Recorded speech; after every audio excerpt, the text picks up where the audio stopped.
Esto es Ficción en la Ciudad, con Natalia Vigón Rufa y Leo Espina.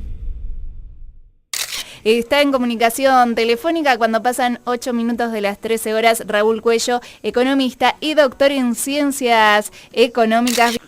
Bueno, el panorama económico dista de ser ideal, ¿no es cierto? El gobierno que asumió el 10 de diciembre con el presidente Macri se encuentra con una herencia muy pesada, si la queremos caracterizar, muy alta inflación, carencia de reservas y un déficit de presupuesto que los analistas dan entre el 7 y el 8%, pero según mis cálculos el 10% es porque no se cuentan los compromisos devengados con proveedores del Estado, con intereses derivados de la deuda con los holdouts, con los juicios que tienen los jubilados en el estrados judiciales.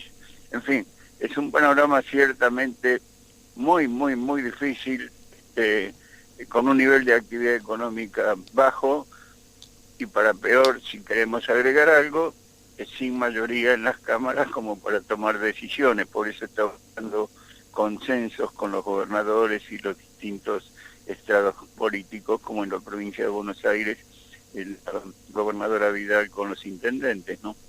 Y bajo este panorama complejo de economía y para entender un poco qué significan estas medidas, Macri hoy ha anunciado que va a bajar las retenciones o sacar las retenciones a las economías regionales y va a bajar las retenciones a la soja.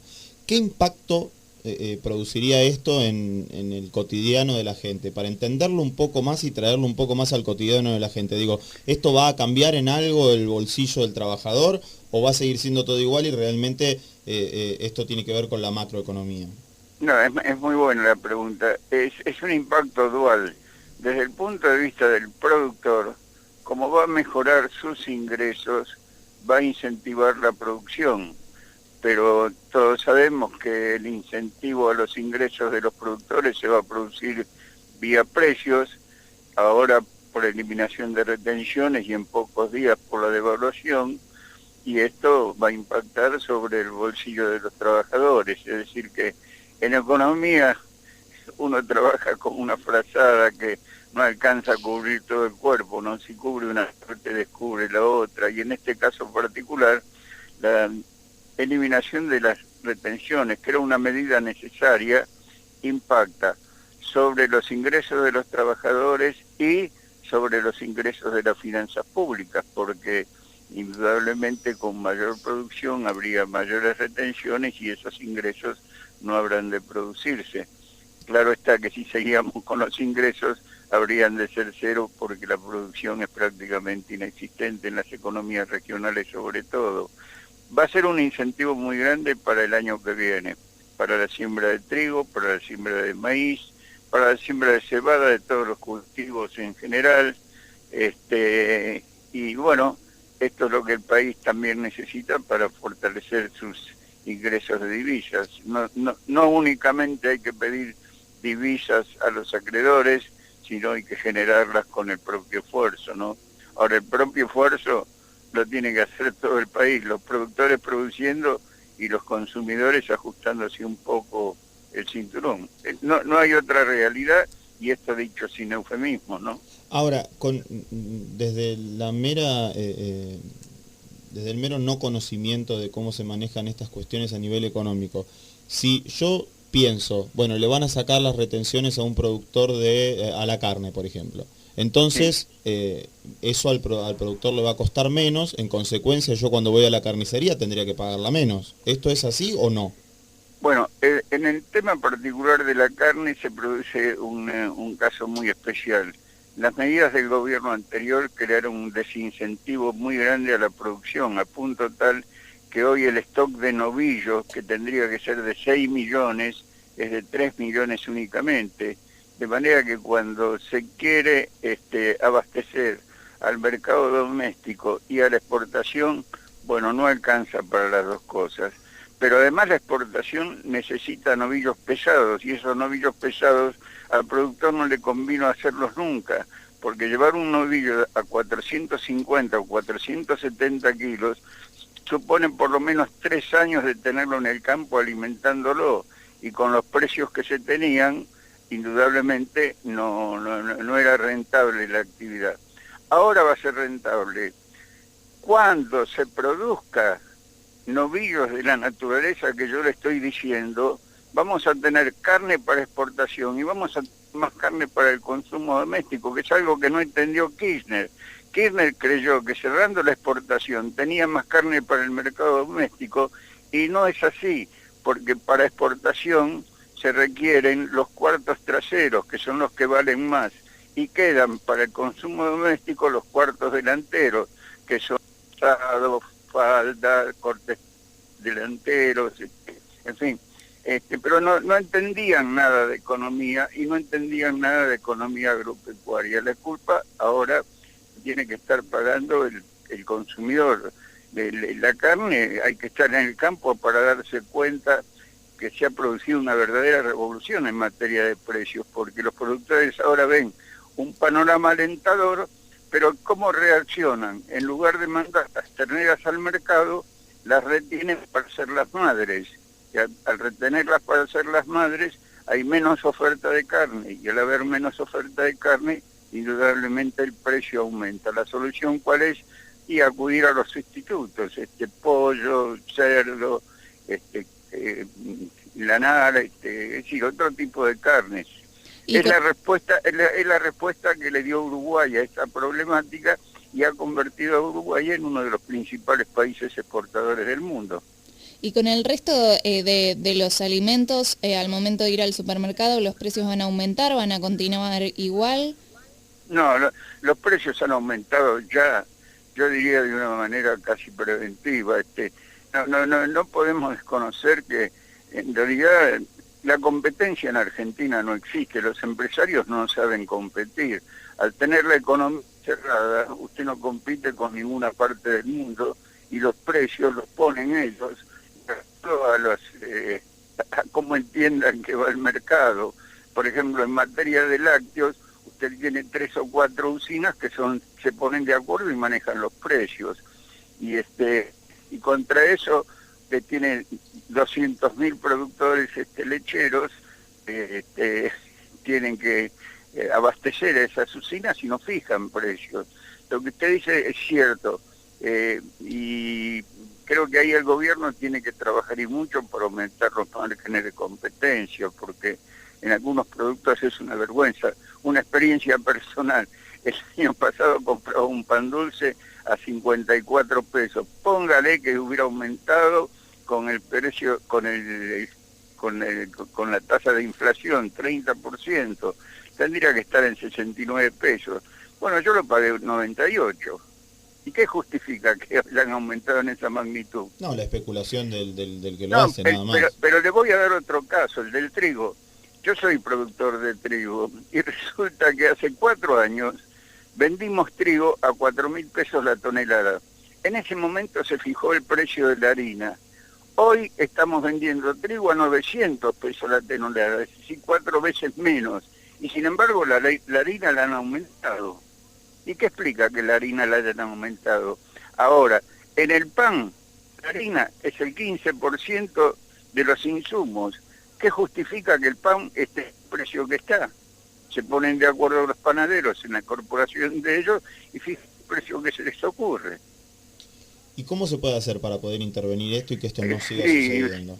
Esto es incentivando la competencia, y terminando con algunos bolsones, digamos, que hacen que el mercado no sea transparente, y que se mantienen cuando existe intervención de las autoridades económicas en el conjunto de la economía. Usted se da cuenta que a los empresarios les conviene mucho más que producir e invertir, transitar por los andariveles de los pasillos ministeriales pidiendo alguna ventaja, algún crédito especial, alguna desgravación y demás. Yo creo que es un problema muy serio el que tenemos, es mucho más serio que lo que la gente cree, y diría que es un problema en todo caso de tipo cultural el que existe en Argentina. El argentino es un tipo muy cortoplacista, no es muy propenso al esfuerzo, la cultura del trabajo la hemos perdido, acá el que se porta bien está castigado y el que se porta mal es premiado. Entonces todo este tipo de cosas tienen que cambiar. Van a cambiar con el tiempo, pero de la noche a la mañana va a ser muy difícil. Sí, que yo conozco a todos los chicos que están en el Ministerio de Economía, algunos han sido alumnos aventajados míos, como por ejemplo Pratgay, Lacoste, gente de primerísimo nivel, no me cabe ninguna duda de la honestidad que tienen y las ganas de hacer cosas en pro del país. La cuestión es que no se cansen con toda la tarea ciclópea que tienen por delante, porque realmente esto no es para cualquiera. La cuestión del dólar, usted tiene distintos criterios. Uno es el que se llama dólar de cobertura, es el que tiene que ver con la convertibilidad. Cuánto tiene de dinero en circulación y cuánto tiene de reservas en el Banco Central. Si usted toma ese tipo de cálculo, hoy el dólar tendría que estar en 20 pesos como mínimo, Ahora está el otro, el que tiene que ver con las necesidades de la gente, es decir, con la oferta y con la demanda. No hay ni oferta libre ni hay demanda libre, ¿no es cierto? Está todo restringido. Hay otro mercado que es el paralelo, funcionando al lado del oficial. Entonces, ¿cuál es el valor de ese dólar? Y yo diría que el valor del dólar es el dólar blue, el dólar que está en el mercado paralelo. Hoy en día el dólar estaba en 15.50. Ahora, si el gobierno pretende ubicar el tipo de cambio en un nivel más realista, porque hoy en día el tipo de cambio está absolutamente subvaluado, es decir, sobrevaluado, el peso argentino tendría que valer mucho menos de lo que está valiendo en el mercado, ¿no? 9.60 no es el precio del dólar, tendría que ser mucho más.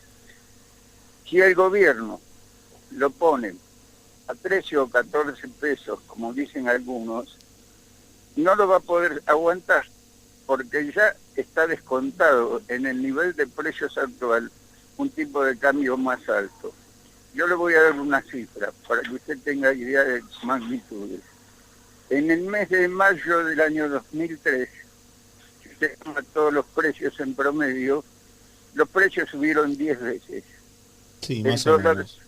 El dólar subió de 3 a 14.50. Es decir, no subió ni siquiera 5 veces. Es decir, el dólar está atrasado. De manera que si tiene que poner el dólar, no lo pueden poner en 13. El valor mínimo tiene que estar en 15 y 16. A partir de ahí es cuando hay que empezar a trabajar en serio.